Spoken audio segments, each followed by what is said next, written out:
I quit my 6-figure corporate job in the media to work in jiu-jitsu full-time. And before you ask, we are filming this outside because I feel like all job quitting videos should be filmed in the freedom of the beautiful environment where we are unchained from the golden handcuffs of companies and all that. When I say I'm working on jiu-jitsu full-time, it mostly means teaching at my academy full-time. I do compete at adult black belt, but I don't make any money competing. I probably lose a little bit of money competing, but I do consider competing kind of like an investment into understanding what modern jiu-jitsu is really about. One thing that is a very common theme when people talk about quitting their jobs is that you realize not everything is about money, and for me, competing definitely is not about money. It's definitely about investing in experiences, putting myself in very hard and challenging situations, learning how to overcome them, and being able to use the skills, not just techniques I learned, but also mentor overcomes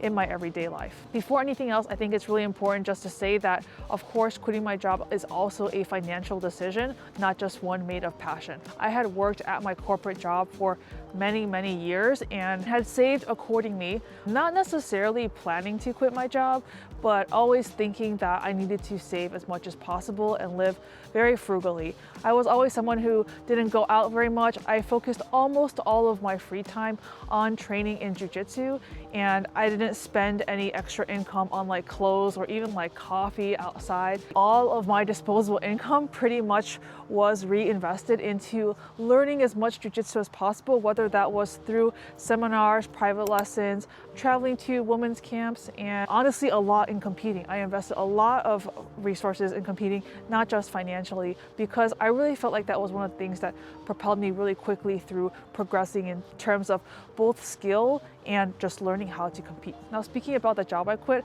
I was not one of those people who hated my job at all. I actually really loved my job and I really loved my team. I started working at this media company in 2018, and at that time, it was actually my dream job. I had gone to college with people who were really socially aware, I would say, or like invested in the betterment of society, both in terms of addressing inequality and just being involved in politics. And so when I got a job at a media company doing data journalism and data visualization for people who reported on politics, I felt like that was my chance to make a difference in the world. My articles and data visualizations have been seen and read by millions of readers, and I don't take for granted that I was able to have kind of a public-facing job that I knew made a difference. But after all those years working in the media, even though I did kind of know that I was making a difference, I felt like that wasn't the difference that I necessarily wanted to make. I felt like someone else could make the same difference as me if they were just working at my job. And in jiu-jitsu, I felt like I was very much myself. And when I was interacting with people, I felt like the difference I made and the connections I made person to person was more meaningful to me than reporting on, let's say, the general elections from my computer screen to someone else's computer screen. And I totally recognized that someone else in my position might actually value that the journalism more than they would value being on the mats. But for me, I valued being on the mats and interacting with people that way. And so that was one of the considerations I had at my job. At the same time, I'm really glad that I didn't quit earlier than I did. I think it's really important to go through the period of assessing, am I ready to go full-time into jiu-jitsu? Have I built the skills and foundation to actually work in jiu-jitsu full-time? And at the same time, at my corporate job, I was also gaining skills. I was learning a lot, not just coding and design, but also how teams work, how big organizations work, how to communicate with different types of people, and how to organize big projects with a lot of moving parts. And those are definitely soft skills that I think carry over to pretty much any industry that you're going to work in, especially if you're going to own your own business. I was surrounded by really successful people in a successful organization. And so I saw plenty of examples of people who worked really hard, and even though they weren't working for themselves, they were working on projects that were really meaningful to them. I feel like just through osmosis, I understood that I needed their level of focus and passion if I was going to work on jiu-jitsu full-time as well. And so because of that, I don't think I could have or should have quit earlier than I did. Another thing that I noticed, especially living in the DC area and co-running a gym in the DC area, is that there are a lot of really successful people who aren't that happy. And it's usually not because they don't have money. It's often because they have really important and demanding jobs, or because they don't get to spend enough time with their family, or they have to balance family and something else, or they have really long commutes, they have to sit in traffic, or they're just not fulfilled with the way that they are spending their time. I know a lot of people with families and big houses and whatever material possessions you can think, and they aren't happy. It was very clear to me that after your basic needs are met, that money is not what buys you happiness. I think money can buy you a lot of things. It can buy you skill progression faster if you're able to purchase the education and workshops or whatever it is that you need to get you to the next level. It can buy you access to people and places and clubs. But it became very clear to me that if I advanced in my career, I would probably just be a lot more busy and I would have a lot more responsibilities. I probably wouldn't be happier with the amount of pay raise that I would earn from it. And so I knew that there had to be a deeper meaning with the way that I spent my life, because I was probably not going to achieve life fulfillment by making graphics on the computer. So here is where Jiu-Jitsu comes in. My first day of Jiu-Jitsu was actually the first day that I started working in the DC area. So I kind of grew up as an adult in my workplace and in Jiu-Jitsu like at the same time. I was one of those people who on the first day, someone put me in side control, they sweat on me, and I was like, oh my God, this is the best workout ever. I'm gonna do this for the rest of my life. So I was definitely one of those people who loved Jiu-Jitsu right away. I definitely didn't think that it was going to be my job, but I did catch myself through the first 1 or 2 years starting to think about Jiu-Jitsu while I was at work. And of course, everyone who gets hooked on Jiu-Jitsu kind of goes through this, but at that time, I was really just looking for an excuse to train a bit more. I was always thinking, how can I add a training session to my week? How can I compete as much as possible? How can I just be on the mats? I didn't think Jiu-Jitsu was gonna be my job though, because I was a very average competitor. I think I won and lost 50% of my matches at white belt and blue belt, and I competed quite a lot. So, I mean, it was very much right down the middle. I didn't think I had anything special to offer. And of course, I think that was the appropriate train of thought. I don't think very many people should quit their job for Jiu-Jitsu when they're a blue belt necessarily, because you don't really have the results or proof that you can do it yet. But when I was a purple belt, I got a bronze medal at the IBJJF Pans, and it was the first major that I ever did. And that was kind of the beginning of the seed of thought. The reason why I pinpoint that moment at Pans was just because before that, I never thought of myself as an athlete that could stand on the podium like all those people that I saw on social media. And the moment that I stood on that podium, even though it was just third place, did something that I thought wasn't possible. And that made me think about all the other impossible things that I never would have considered to be goals, that I thought maybe I can do something that I thought I couldn't do. And that's how it continued throughout brown belt. I never thought that I could go to the European Championships and make featherweight, which is like a 10-15 pound cut now.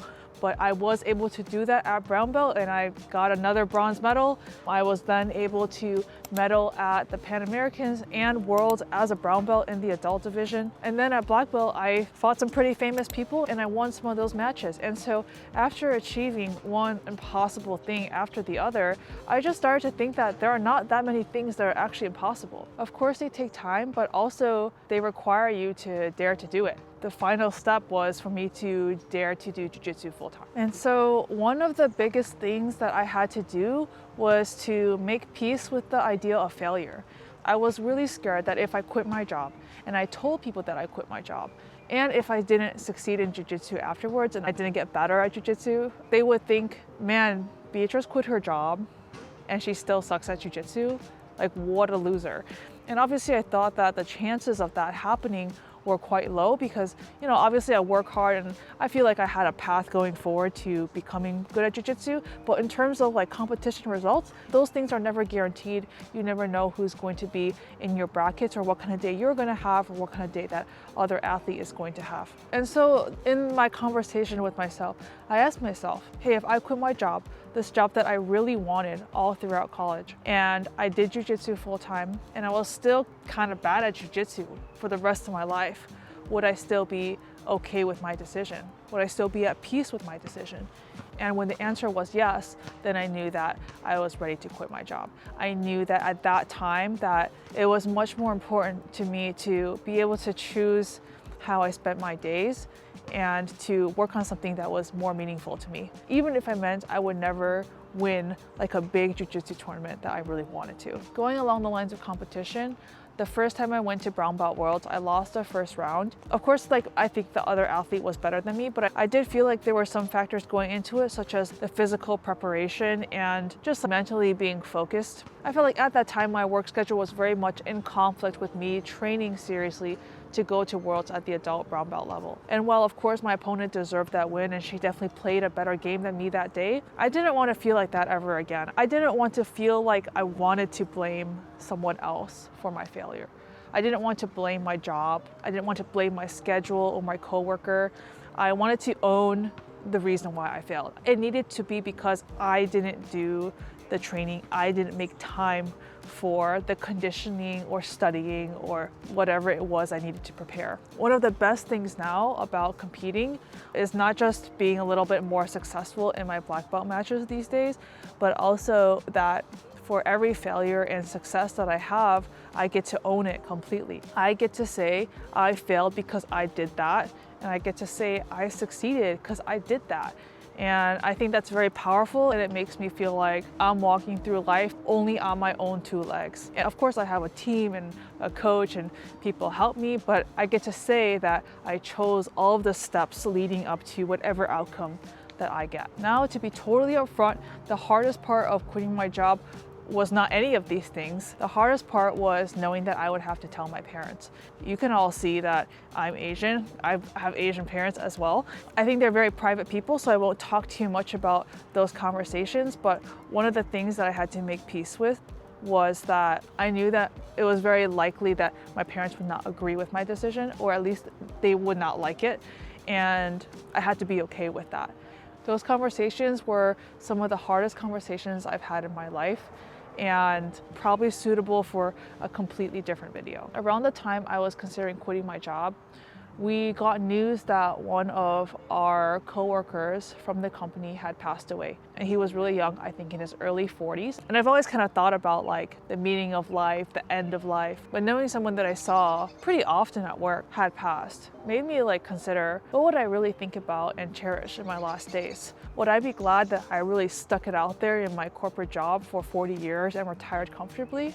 Or would I be proud of myself for taking the leap and trying to do jiu-jitsu full-time? Would I be really proud of being a great team member at my media company for 10 to 15 years? Or would I be happy to think about being surrounded and among people that I love to hang out with and teach and do jiu-jitsu with every day? To me, the answer was really obvious. A little bit morbid, but we never know when it's our last day. And I really wanted to feel like I chose to do what was meaningful and what I wanted to do every day as much as possible. At the end of the day, life is going to present hardship no matter what. One of the quotes that was really clarifying to me was that you're going to suffer no matter what you choose. You might as well be suffering while doing something that you care about. Running a jiu-jitsu gym is very hard. There are a lot of skills in running a gym that I had no idea that I had to have. And I'm an introvert, and now I chose something that I have to be in front of people like 3 to 4 hours a day.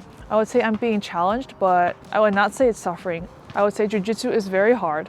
I think probably most of us agree that jiu-jitsu is really hard. And I'm really glad that that is the hardship that I get to choose.